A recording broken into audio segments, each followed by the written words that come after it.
Mr. Johnson. I'm recording this lesson for students that will be unable to see it on Monday, but so that they still get an idea of what this lesson is about and sort of the meaning behind it. Now, I won't actually be going over the project that is expected of you guys that will be due next Tuesday. I will be doing that tomorrow, as well as going over some more important skills that are going to be used to create that project.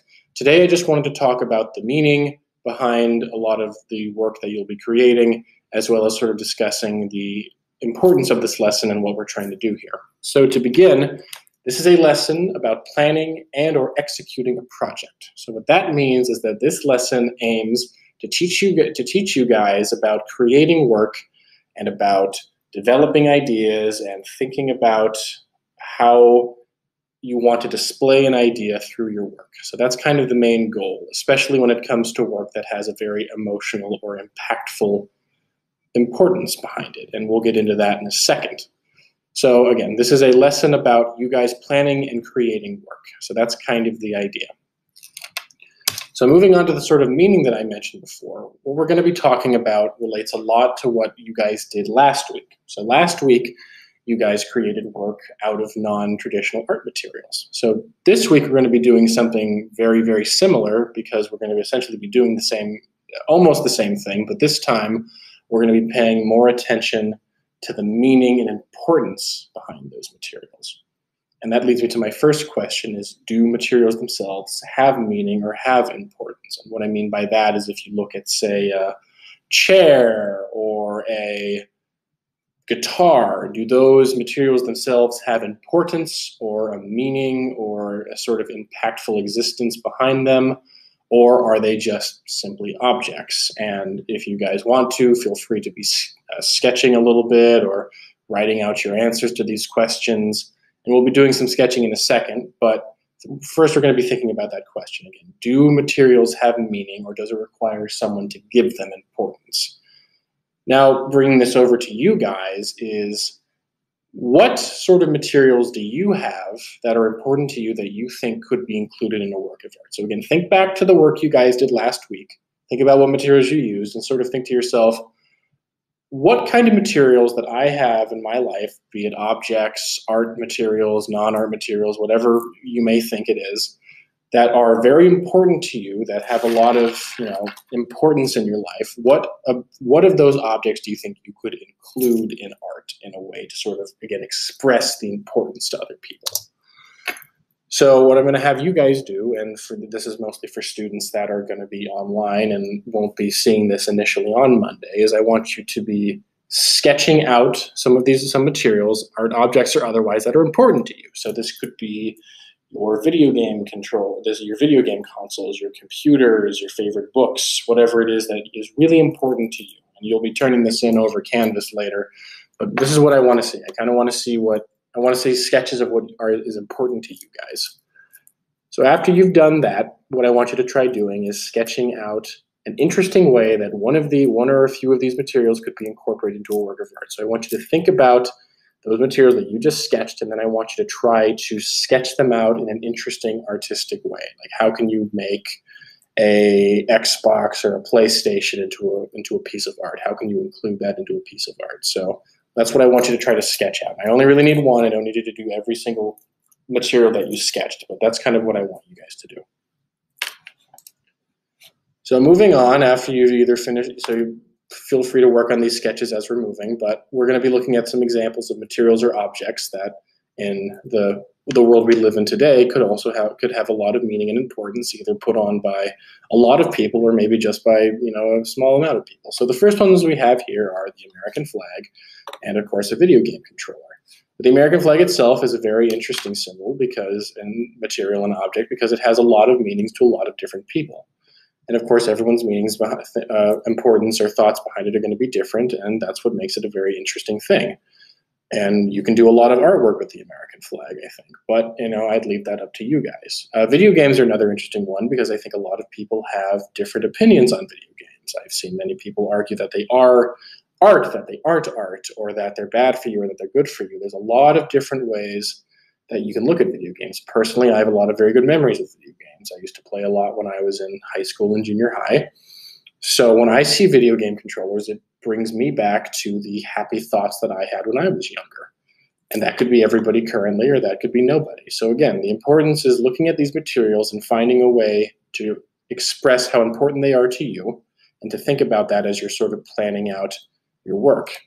So moving on, we have flowers and magazines. Now, someone could be like, oh, I've never read a magazine my entire life. Personally, I have also not read too many of them, but I know that there's a lot of images or articles or things in them that have a lot of importance to somebody.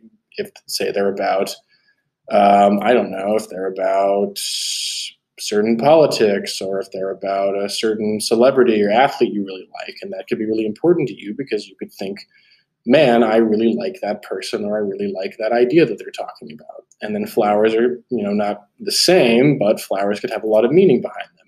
If it's their color or their shape, or say you had a family member or a friend that grew these flowers in their home, and you have a lot of memory of these flowers in that home, and that's what these flowers do, is they bring back these memories. So again, we're thinking about the kind of emotions or impact that these materials will have. And again, as you're sort of sketching, thinking about how these materials can be used to really show meaning, or the importance that they have, the importance that they are to you, to other people. Moving on, we have candy and fabric. I think candy is a very similar thing to flowers, is that a lot of people are going to either think a lot about them, or they're going to really not think anything about them. Same for fabric. I really like fabric. I like making work out of fabric. And I think making work out of candy could be interesting too. But again, what we're doing is we're focusing on the meaning of these materials and how they will eventually be used to make art. So again, we're not doing anything super crazy right now. We're just thinking, man, these materials are really important to me, or these materials make me feel a certain way. And I want to sort of express that by utilizing these materials either in an artistic way.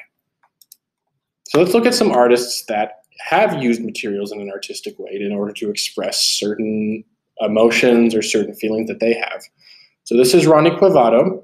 He does a lot of sculptural work, or a lot of work like this, and I believe he's painted these. So essentially what he's done is he's taken an entire basketball court, and he's drawn or painted or taped these arrows all over it. And what the pieces like this that he makes are meant to do, they're meant to talk about migration and the movements of a lot of people, as well as the discussion of marginalization and how it continues and how it has affected people in the past through the movements, much like from a basketball game. So that's the point. So he uses a basketball court to express his feelings towards, movement and the movement of people around the world. So next we have Terry Adkins. So Terry Adkins' work focuses on expressing and also bringing to light often obscure artists, especially African American artists. And a lot of his work calls to very obscure musicians or authors from, I believe, the 70s or 80s or maybe even the 90s that a lot of people wouldn't know about. But these sculptures that he makes are meant to sort of invoke the idea of these artists that are, again, often underappreciated. So Nick Cave is very important with this lesson because the final project itself is based very heavily on this kind of stuff. So, and we talked about these, I believe, the first week, but these are Nick Cave's sound suits. So what Nick Cave does is he creates these costumes out of various materials he finds, either making them and either them being important or they're not. He puts them together to create these performative costumes that he often performs in. Now, the point of his sound suits are meant to sort of separate the person underneath them and remove them from the performance itself and making it about the costume and making it unimportant about who it is underneath. But what we're going to be focusing on is making something similar to this, but focusing on the importance of the objects being used more so than Mr. Cave is. So instead of creating these works to, again, remove the artist, but we're going to be creating these kind of costumes and these kind of ideas to, again, explore the meaning and importance of these materials that we use and sort of, try to bring forward the meaning behind them. So what you guys are going to be doing for this last little sketch, and again, you'll be turning these in later on Canvas, is I want you guys to sort of sketch out your own idea for a sound suit. And again, and we don't need to focus necessarily on the importance of materials on this one, and we'll be going over that all tomorrow on Tuesday as well.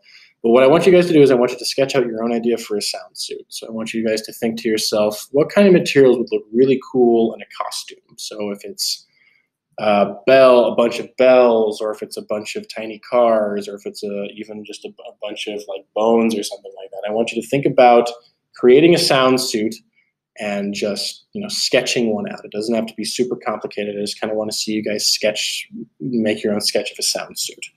So again, what did we cover in today's lesson? Again, we talked about the importance, which is again planning out my lesson, or planning out a project and planning out the meaning behind that project. And we also talked about how this lesson is meant to talk about the idea of giving the materials you use meaning and importance, and how you can express that meaning and importance through your work. So that's kind of what we're talking about for this lesson. We're not going too deep into the project. Again, we'll be going over that on Tuesday. But if you guys have any questions, you can feel free to email me, or if you can't get a hold of me, talk to Dr. Arnone, and she will happily get you in touch with me, and we can have a nice discussion. So if you have any questions,